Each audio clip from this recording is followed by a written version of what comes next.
Okay then, Helldivers, we are back and we have got loads to go over today as it's been a wild 24 hours inside of the game. We've just had the Control Group Warbond release, and if you want the ins and outs of it, we uploaded it earlier this morning. Make sure you go and check it out. But for those of you guys who have been playing around with it, there may be some things you didn't know you could actually do. We're talking warp packs and bunkers, and we're also talking mechs that can avoid an armor passive.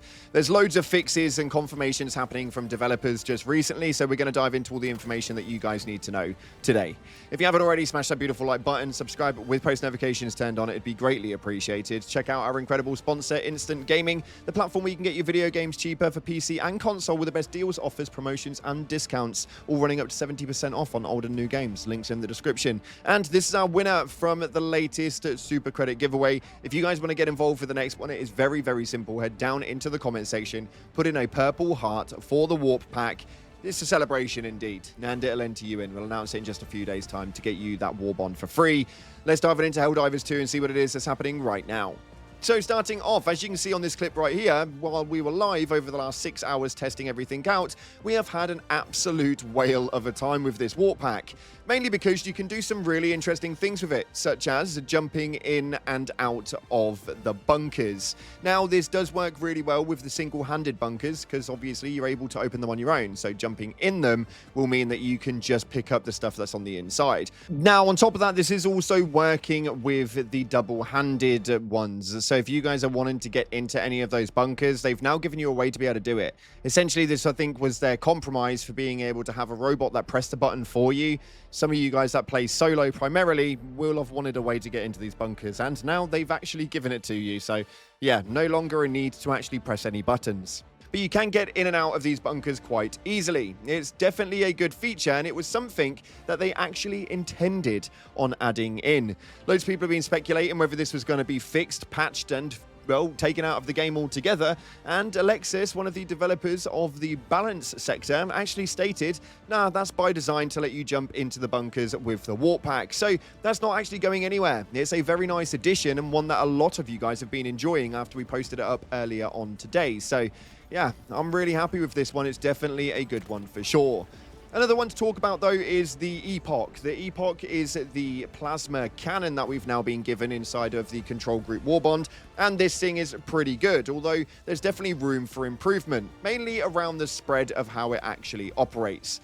Alexis actually responded to somebody stating right here that I agree that it's too much and I will look into it. Obviously, he's the balance guy, so his word is gospel, and he wasn't wrong. Not long after that, B-Vitamin actually updated the Helldivers 2 known issues listing and put in there that the Plas 45 Epoch has incorrect spread values. So that has now obviously been updated. We have got a couple of technical differences inside of here with regards to the languages and stuff, but overall, nothing too deep on that end, although expect that list to get absolutely ginormous. There are a few things happening that you guys want to keep your eye on right now, especially during the armor passive that we have just received. Now, the Adreno Defibrillator armor passive actually gives you a resurrection upon death, and it enables you to be alive for a little while, which is really, really helpful. What it actually does, though, is it turns your screen black and white, distorts your audio, and makes it so that you can't sprint. Now, that's really cinematic for the actual passive. The only issue that we're having now, though, is after you come out of that and you just, well, get redeployed back out in a hell pod, the audio is still crunchy and really, really weird. So it's not actually rectifying it. It's causing loads of issues with the audio visuals. We're also having loading in problems with regards to actually getting into games. The visual on that one is now messed up. So there's a lot of audio and visual problems that are actually happening, but it's not the only thing the Adreno Defibrillator is actually doing. There was a clip that was posted up on Reddit that was a very interesting watch indeed, because apparently the mech can completely negate the damage from the revive passive. And as you can see on screen via this video here, it's a very, very interesting one. The health starts depleting, and as soon as you get into the mech, well, you are no longer depleting in health. It's a very weird workaround, but this is something that will 100% be fixed. It's not meant to negate the damage from the passive. It's not something that is supposed to be in the game, so that is obviously going to be something that is rectified. Just so you guys are aware, when it does come out, that we definitely told you it was going to happen. Moving forward, though, somebody was talking about the AP values and how the primary weapon that we have, the variable, should have been a medium pen. This is causing for a lot of topic of conversation, as most people are stating that it should have been medium pen, although I would probably argue a little bit against it. It would be cool if it was medium pen, but it definitely has a thing against that.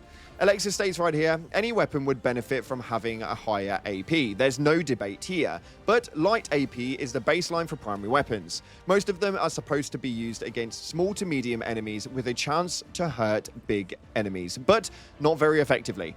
Obviously, we have exceptions, but medium AP should be reserved for a select few weapons where it makes sense, like the Penetrator's special AP rounds, or a weapon that can shoot fat bullets like the Deadeye.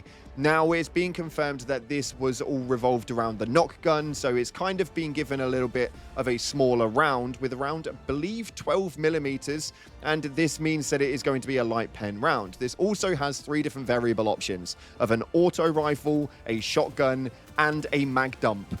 All of that with a medium AP would be absolutely ridiculous, and some of the things that you can do with it are already pretty damn crazy. We went and recreated the scene from the trailer where you guys were able to actually take the mag dump, go to a Hulk, and just drop it into the back of a Hulk, maybe after like warp packing behind it or something like that. It's definitely worth giving a go because it is extremely satisfying. So I would recommend definitely going ahead and maybe trying to do that one. But yeah, I don't think it actually does need an AP value change. A lot of people are going to hate me for that one, but I actually have to agree. And somebody was asking if they could get an opinion on some bullet points. Alexis actually responded to all of it with regards to the variable and with the bleed out effect on stims after the passive, and as well as actually having some buffs to come into play. He states right here that the variable has 7 barrels. It can't have a very narrow spread by definition. It is the identity of the weapon. We obviously know that this is going to have quite a large spread, mainly because it's 7 barrels in a round. And if you take a look at how a minigun is operated, yes, it has more barrels, but it will spray really, really far because, well, they're not all pinpoint accurate. It's just the way that that one operates. The next one states that stims won't stop the bleed effect. No, you're a dead man walking. Make your final seconds count. So for those of you guys who wanted a change to the passive, where you could stim a few times, and if you survived a certain amount of seconds, then you would actually be just put back to normal. That's never going to happen because it's actually just not a part of how it is that they looked at this passive working. And finally, it states, it's always a knee-jerk reaction to buff stuff. We'll see if the warp pack is good as is. So far, we've got too little data. Now, for me personally, the warp pack is revolutionary. It's absolutely incredible. And as long as you don't abuse it and use it as intended, this thing is absolutely nutty. I'm really, really excited about the warp pack, and it's probably going to be on my back for quite some time going forward. I mean, we've just done a solid 7-hour stream stint, and it was definitely a bloody headache, that's for sure. Everything in this Warbond kills you, so yeah, just be careful with how it is that you treat that one. Overall, I'm extremely happy with the way that today's gone, and we're going to be keeping our ear to the floor for any more communications coming from the Arrowhead development team about fixes, patches, and so much more happening over the next few days. So if you haven't already, make sure you hit the comment section and let me know your opinions on the Warbond so far and the changes that have been put into play. We're going to take a look at the top comment, though, from the previous video earlier on today, where we actually showcased everything with regards to the control group Warbond and how everything actually worked at the point of release. This first one right here states, the Hulk of the trailer went down in one shot because it was shot in the back. Now, yes, after a little bit of extensive testing, yes, the ones in the back do work really, really well. Although if you actually go to the front of a Hulk and shoot it just slightly higher than where the eye is, it does cause enough damage to be able to actually take it out in one of the knockbacks inside of that mag dump. It works really, really well, although it's just really difficult to hit. You have to be quite close, but it is definitely doable, that's for sure. This next one right here states, wow, I was actually looking forward to this Warbond more than any other one that I can remember. But after seeing this video, I don't want to get it at all anymore, which is really odd because the way that I actually described this Warbond is that it is a 10 out of 10 in fun factor, but as far as viability as builds, it was probably closer to maybe a 7 out of 10, 7.5 at tops.